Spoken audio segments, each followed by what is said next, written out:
Normal, anormal, patológico, saudável. É muito complicado definir esses conceitos e sempre foi ao longo da história. Até porque quando você atribui algo como normal ou anormal, sempre vai estar associado àquilo que é desejável ou indesejável, bom ou ruim, por isso que é muito complicado. Além disso, o comportamento, o estado mental das pessoas não são fatos neutros, não são fatos que não interessam a preocupação das pessoas. Não, muito pelo contrário, nós temos essa necessidade inata de achar padrões, de classificar, de tentar achar sentido nas coisas.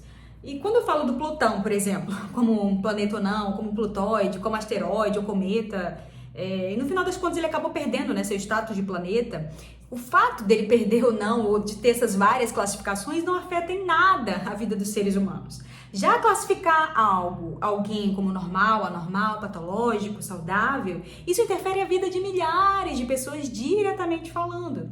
Então esse debate sobre normalidade em psicopatologia é um debate vivo, é um debate intenso, é um debate interessado, repleto de valores, sejam eles explícitos ou não, que vai ter conotação política, vai ter conotação filosófica, porque todos esses conceitos vão afetar a vida de milhares de pessoas.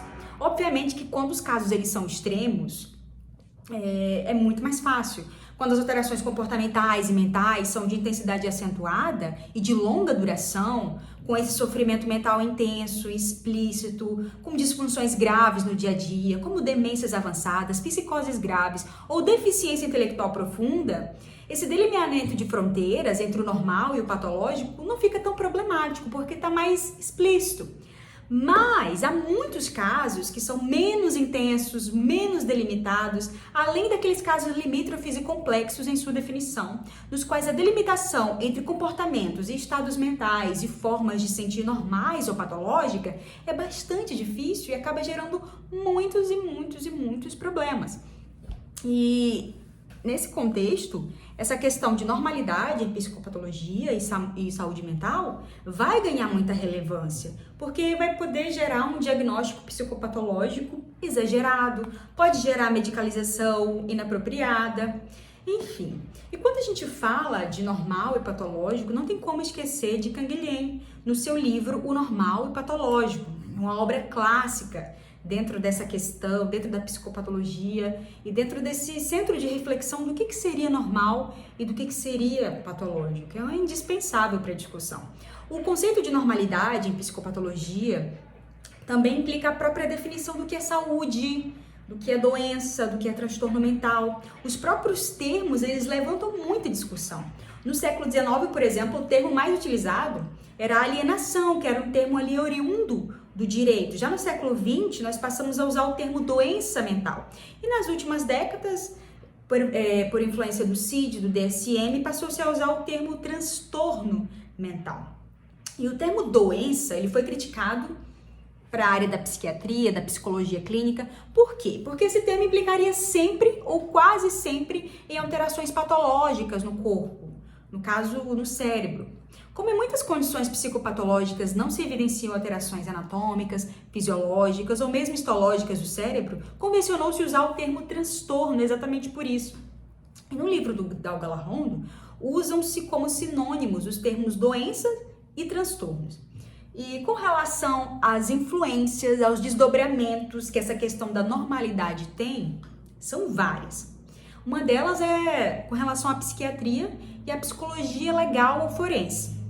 Se você for definir alguém como normal, psicopatologicamente falando nessa área, significa dizer que o indivíduo é plenamente responsável por seus atos e deve responder legalmente por ele. Ele vai ser penalmente imputável se você definir alguém como normal, psicopatologicamente falando. Tem implicações também na epidemiologia dos transtornos mentais, porque a definição de normalidade vai ser um objeto de trabalho e de pesquisa. Tem implicação no planejamento em saúde mental e políticas de saúde. Aqui é muito importante, porque nessa área é preciso estabelecer critérios de normalidade, principalmente no sentido de verificar as demandas assistenciais de determinado grupo populacional, as necessidades de serviço, quais e quantos serviços devem ser colocados em disposição daquele grupo. Tudo isso vai depender desses critérios de normalidade. É por isso que eles precisam ser estabelecidos, ainda que eles não sejam perfeitos.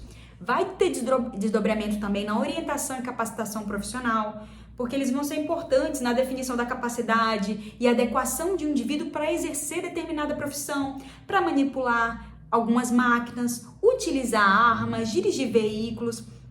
Por exemplo, o caso de indivíduos com déficit cognitivos e que desejam dirigir veículos, pessoas psicóticas que querem portar armas, sujeitos com crises epiléticas que manipulam máquinas perigosas e entre outros casos, são muitos e muitos desdobramentos.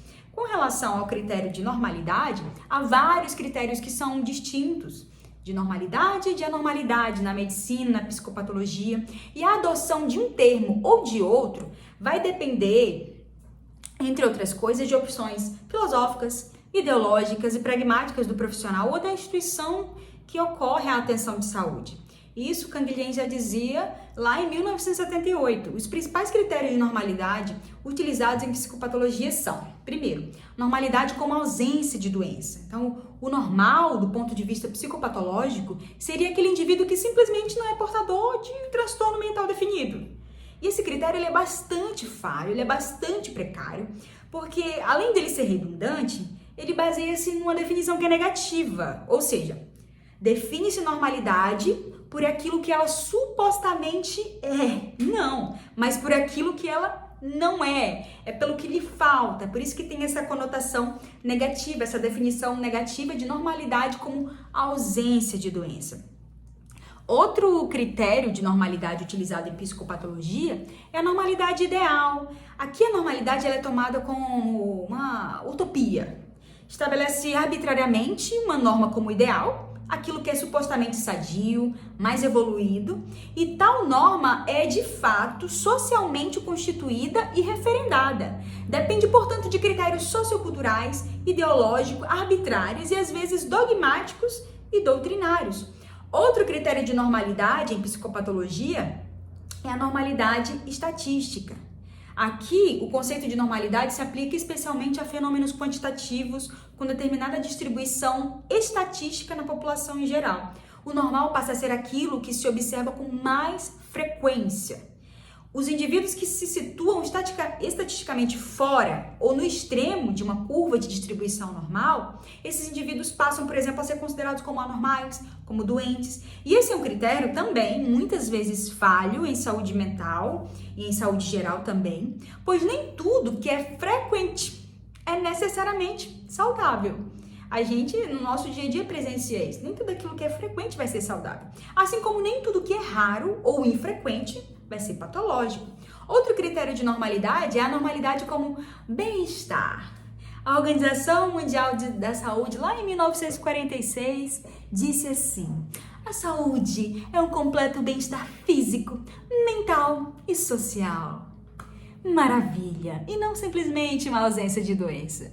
Gente, esse é um conceito criticável por ser muito amplo, por ser muito impreciso, pois bem-estar é algo difícil de se definir objetivamente, é muito, muito subjetivo.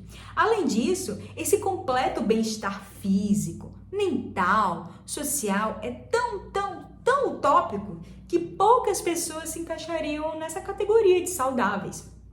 Outro critério de normalidade é a normalidade funcional. Esse conceito vai se basear em aspectos funcionais e não necessariamente quantitativos. O fenômeno é considerado patológico a partir do momento em que é disfuncional e produz sofrimento para o indivíduo ou para o seu grupo social. Outro critério de normalidade é a normalidade como processo. Nesse caso, mais que uma visão estática, consideram-se os aspectos dinâmicos do desenvolvimento psicossocial, das desestruturações, das reestruturações ao longo do tempo, de crises, de mudanças próprias de certos períodos etários. Esse conceito ele é muito útil na chamada psicopatologia do desenvolvimento relacionada à psiquiatria e psicologia clínica de crianças, adolescentes e idosos. Outro critério de normalidade que nós podemos citar é a normalidade como liberdade. Alguns autores de orientação fenomenológica e existencial, eles propõem conceituar a doença mental como perda da liberdade existencial.